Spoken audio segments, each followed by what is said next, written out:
సింధు నది జన్మస్థానానికి సంబంధించినటువంటి satellite image అండి ఇది. ఇక్కడ మనం చూస్తున్నది మానస సరోవరం, మంచినీటి సరస్సు. పక్కన ఉన్నది రాక్షస్థల్ అండి, ఉప్పు నీటి సరస్సు. ఈ రెండు కూడా పక్కపక్కనే ఉంటాయి. ఈ మానస సరోవరానికి ఉత్తరంగా కైలాష్ పర్వతం ఉంటుంది. దీనికి సంబంధించినటువంటి డీటెయిల్స్ నెక్స్ట్ విజువల్లో చూద్దాం. అంటే జనరల్గా మనకి సింధు నది అనేది మానస సరోవరంలో కానీ మౌంట్ కైలాష్లో కానీ పుట్టదండి.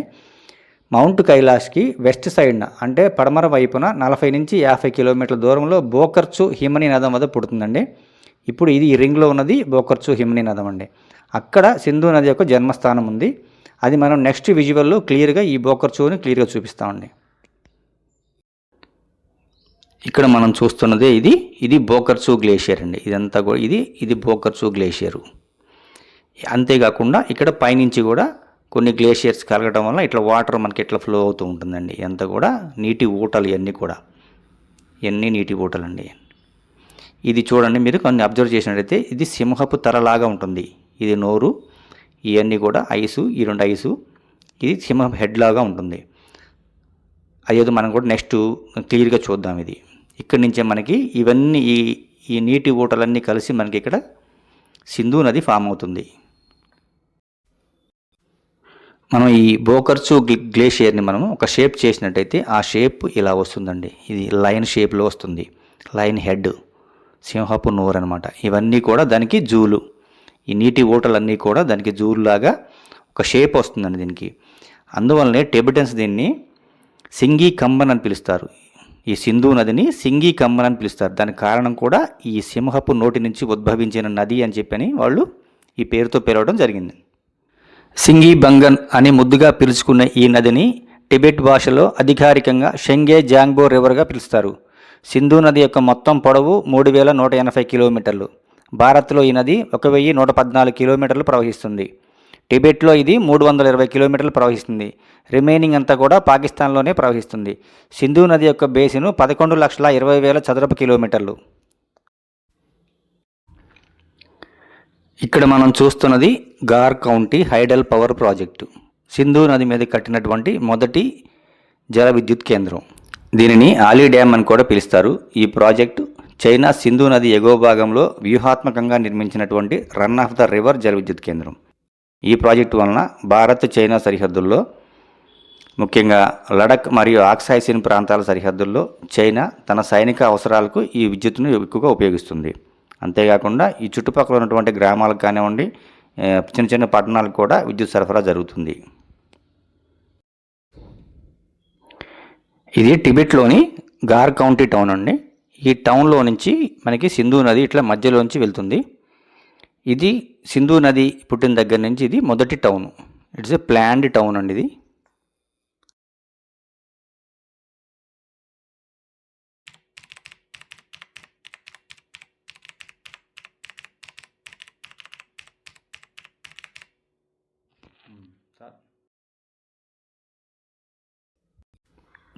ఇక్కడ గార్ కౌంటీ దాటిన తర్వాత గార్ జాంగ్బో రివరు సింధు నదిలో కలిసే ప్రదేశం అండి. సింధు నదికి ఈ గార్ జాంగ్బో రివర్ అనేది మొదటి ఉపనది. గాగ్డీస్ పర్వతాల దగ్గర ఉద్భవించిన ఈ నది ప్రసిద్ధ గార్ లోయ గుండా 196 కిలోమీటర్లు ప్రవహించి గార్ కౌంటీకి దిగువన సింధు నదిలో కలుస్తుంది. దీని పరివాహక ప్రాంతము సుమారు 6,000 చదరపు కిలోమీటర్లు.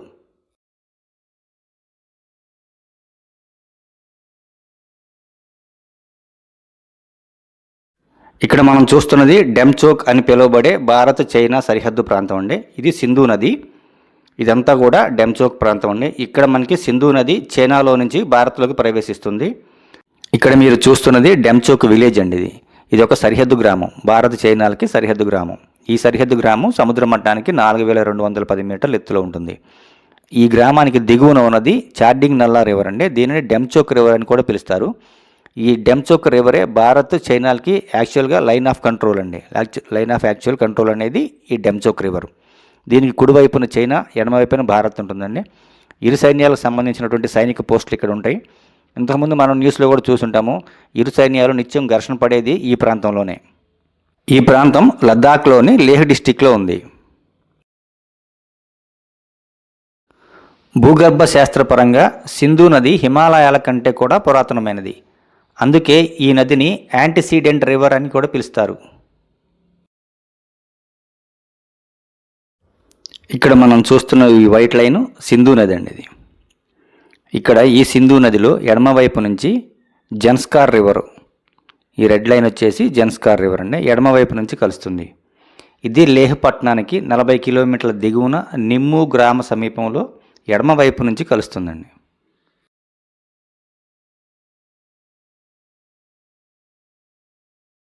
ఈ జన్స్కార్ రివరు సింధు నదికి ప్రధాన ఉపనది అండి. నది పొడవు 338 కిలోమీటర్లు. ఈ నదికి 2 ప్రధాన ఉపనదులు ఉన్నాయి. ఒకటి దోడ, 2 లొంగ్నాక్. ఈ 2 ఉపనదుల ద్వారా జన్స్కార్ రివర్కి నీరు భారీగా చేరుతుందండి. ఈ జన్స్కార్ రివరు జన్స్కార్ పర్వతాల్లో 600 మీటర్ల లోతులో ప్రవహిస్తుంది. జన్స్కార్ రివర్లో వేసవిలో వైట్ వాటర్ రాఫ్టింగ్ చేస్తారండి. ఇక్కడ క్లాస్ 3, క్లాస్ 4 రాఫ్టింగ్కు ఈ నది చాలా సౌకర్యంగా ఉంటుంది. ఈ రాఫ్టింగు పదుము నుండి నిమ్ము వరకు అంటే సుమారు 150 కిలోమీటర్లు ఈ రాఫ్టింగ్ అనేది చేస్తారు. ప్రతి సంవత్సరము జనవరి, ఫిబ్రవరిలో ఈ నది పూర్తిగా గడ్డకడుతుందండి. దీనిని చాదర్ అని పిలుస్తారు. ఇక్కడ మనం చూస్తున్నది ఇది సింధు నది. ఇది షింగో రివర్ అండి. ఎడమ వైపు నుంచి సింధు నదిలో కలుస్తుంది. షింగో రివరు గిల్గిత్ బాల్టిస్తాన్లోని చోటా డియోసాయి మైదానంలో ఉద్భవించి కార్గిల్ జిల్లాలో భారత్లోకి ప్రవేశిస్తుంది. మార్గమధ్యంలో షిగ్గార్, ద్రాస్ మరియు సురు నదులను కలుపుకొని మరోల్ సమీపంలో సింధు నదిలో కలుస్తుంది.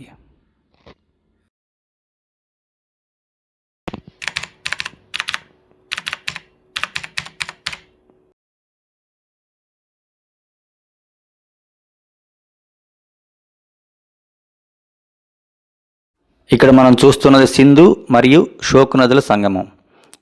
ఈ వైట్ లైన్ మనకి సింధు నది. కుడివైపు నుంచి వచ్చి కలుస్తున్న నది షోక్ నది.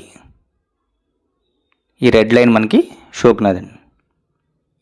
ఈ షోక్ నది లడాఖ్లోని తూర్పు కారాకోరంలో ఉన్న రియో అని పిలువబడే హిమనీ నదం నుండి ఉద్భవిస్తుంది. ఈ నదికి మృత్యు నది అని మరో పేరు కూడా ఉంది. ఈ నది యొక్క పొడవు 550 కిలోమీటర్లు. షోక్ నది యొక్క ఉపనదులు నుబ్రా, చాంగ్చెన్మో మరియు గాల్వాన్. ఈ నది యొక్క పరివాహక ప్రాంతము 33,460 చదరపు కిలోమీటర్లు.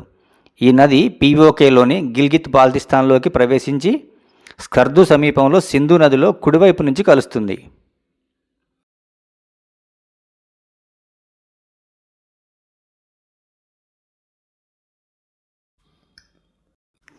ఇక్కడ మనం చూస్తున్నది సింధు మరియు గిల్గిత్ నదుల సంగమం. ఇది సింధు నది.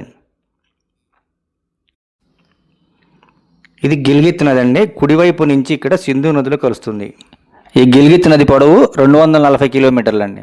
హిందూకుష్ పర్వతాల సమీపంలో షాందూర్ సరస్సు నుంచి ఈ నది ఉద్భవించింది. ఉపనదులు గిజర్, యాసిన్, ఇష్కుమాన్ మరియు హుంజా. పరివాహక ప్రాంతము 26,159 చదరపు కిలోమీటర్లు. ఈ నది బంజీ సమీపంలో సింధు నదిలో కుడివైపు నుంచి కలుస్తుంది.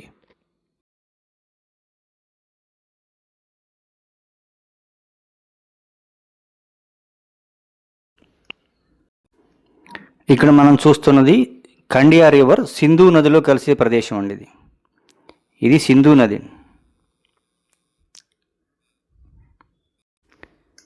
ఇది కుడివైపు నుంచి ఖండియా రివర్ అనేది కుడివైపు నుంచి వచ్చి ఇక్కడ సింధు నదిలో కలుస్తుంది. ఈ ఖండియా నది పాకిస్తాన్లోని ఖైబర్ పఖ్తూన్ఖ్వా ప్రావిన్స్లో ఉన్న ఒక ముఖ్యమైన పర్వత నది. హిందూకుష్ పర్వత శ్రేణిలోని స్వాత్ ఖండియా దగ్గర ఎత్తైన హిమనీ నదాల నుంచి ఉద్భవించింది. కారాకోరం హైవేపై దాసు మరియు చిలాన్ నగరాల మధ్య ఖండియా బ్రిడ్జి వద్ద సింధు నదిలో కుడివైపు నుంచి కలుస్తుంది. ఈ నదిపై కైగా హైడ్రో ఎలక్ట్రికల్ పవర్ ప్లాంట్ 548 మెగావాట్లతో నిర్మించడానికి ప్రతిపాదించారు.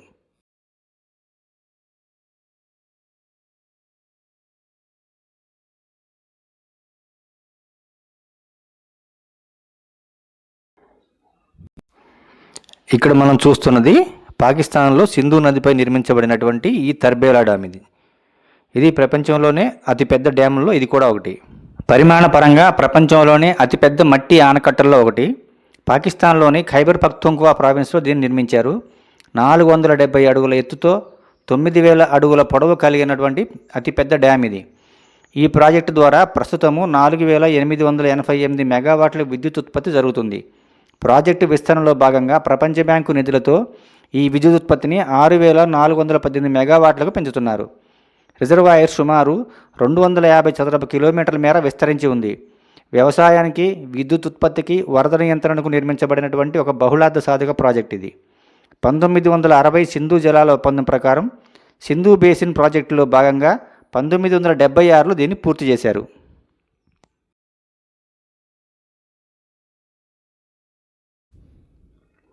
ఇక్కడ మనం చూస్తున్నంత కూడా అండి ఇది సింధు నది అండి. ఇంత సింధు నది ప్రవాహం ఇదంతా కూడా తర్బేలా డ్యామ్ దాటిన తర్వాత సింధు నది ప్రవాహం. ఇది కాబూల్ నది కుడివైపు నుంచి వచ్చి ఇక్కడ సింధు నదిలో కలుస్తుంది. ఈ కాబూల్ నది సింధు నదికి ఒక ప్రధాన ఉపనది. ఈ నది ఆఫ్ఘనిస్తాన్లోని హిందూకుష్ పర్వతాల్లో సంగ్లక్ అనే ప్రాంతంలో ఉద్భవిస్తుంది. ఈ నదికి హిందూకుష్ పర్వతాల్లో మంచు కరగడం వల్ల నీరు లభిస్తుంది.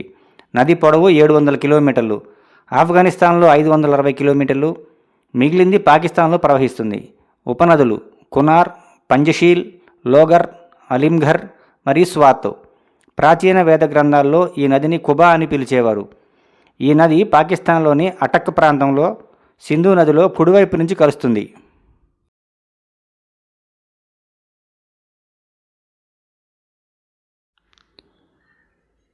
ఇక్కడ మనం చూస్తున్నది సింధు నది. ఇదే ప్రదేశంలో సింధు నదికి ఎడమ వైపు నుంచి కలుస్తున్నది పంజనాద్ రివర్.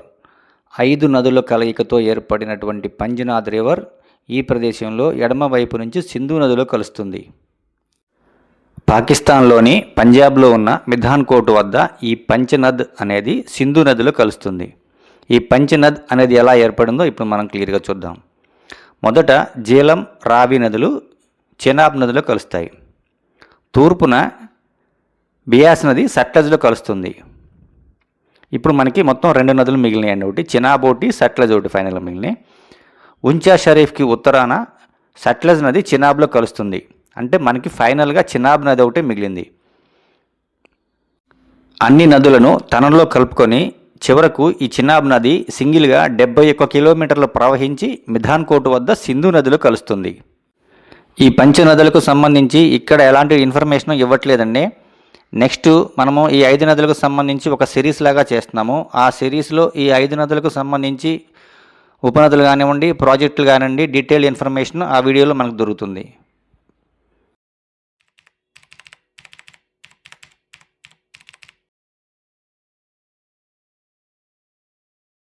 చివరగా ఈ సింధు నది పాకిస్తాన్లోని సింధు ప్రావిన్స్లో కరాచీకి దక్షిణంగా ఉన్న కేట్ బందర్ మరియు కారాచాన్ సమీపంలో ఈ నది అనేక పాయలుగా విడిపోయి చిత్తడి నేలలు, బురద నేలలు, మడ అడవులతో కూడిన విస్తారమైన వలయాన్ని ఏర్పరిచి చివరకు అరేబియా సముద్రంలో కలుస్తుంది.